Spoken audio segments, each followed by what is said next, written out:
তুমি কখনো আমায় দেখেছো যে তুমি কিছু আদেশ করেছো আর আমি সেটা পালন করিনি?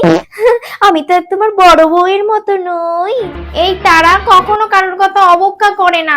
আমি এক্ষুনি যাচ্ছি ওর চুলটা কাটতে। ওকে একদম নেড়া করিয়ে তারপর ঘরে ঢুকাবো। দাঁড়া, তোরা আমাকে কেউ ধরতে পারবি না। পালাইয়া যাইবে কোনখানে? হ্যাঁ, আমি বাবা এখানে লুকিয়ে থাকি যাতে কেউ আমায় খুঁজে না পায় আর আমার চুলটাও না কাটতে পারে। কোথায় গেল যে মেয়েটা? আমার লুকিয়েছে। উফ, ভালো লাগে না 14 বার আমায় খুঁজতে। মিনতি, মা মিনতি, তোমার জন্য আমি একটা খেলনা কিনেছি, বেরাও। ওই তো, আমায় ছেড়ে দাও, আমি চুল কাটবো না। আসবি না মানে?